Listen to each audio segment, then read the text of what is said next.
point of this course is to learn how to write clearly and persuasively. Think about that. Think about the truth of your argument. The Whale, starring Brenden Fraser, is the newest film from director Darren Aronofsky. I was initially attracted to this movie because it's the return of Mr. Fraser in a starring role. This man was a big part of my early life with cinematic classics such as The Mummy and George of the Jungle, and I'll say that with my whole chest.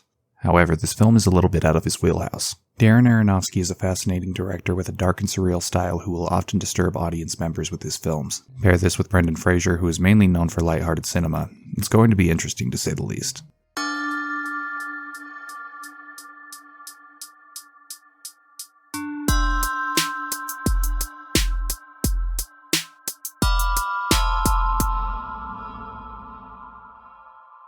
The film follows Brenden Fraser's character Charlie. He's a severely overweight college professor who conducts online courses out of his apartment. It becomes apparent early in the film that Charlie does not have long to live, so he chooses to spend the remaining time he has on Earth trying to reconnect with his daughter. A noble cause if ever there was one. The Whale is a very unsettling experience, which isn't surprising coming from Aronofsky. He's known for delivering movies that leave audiences with this face.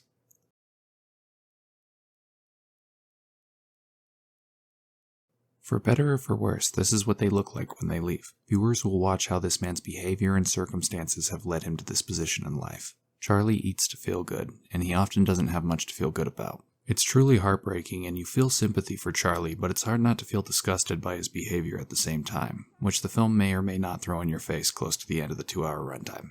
I found the plot extremely interesting, and it was brought to life incredibly by Brenden Fraser and the amazing supporting cast. The role of Charlie comes with many challenges and nuances even the most method of actors would need help achieving. Brenden hits every beat that he needs to and completely disappears into his performance. Bravo, my friend, but I must also point out the fellow highlight Sadie Sink as his daughter Ellie. She portrays a damaged character who is kind-hearted and caring at her core, but through not-so-healthy coping mechanisms has a funny way of showing it. Ellie and Charlie have this chemistry about them on screen. I use air quotes because Ellie does not like her dad, and she has no problem showing that. Ellie is portrayed so well and believably when communicating with Charlie, I have to call it chemistry. It may be volatile, but chemistry nonetheless. It's probably obvious by this point, but The Whale isn't a fun watch. But it's a worthwhile one. I got perspectives about life that I'd never thought about before, and I contemplated some difficult questions while watching. That being said, I don't think I'll watch the film again. I enjoyed myself, but unless it crosses my path randomly, I don't see myself just popping this one in.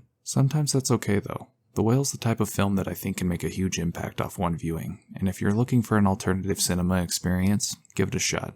I definitely recommend it.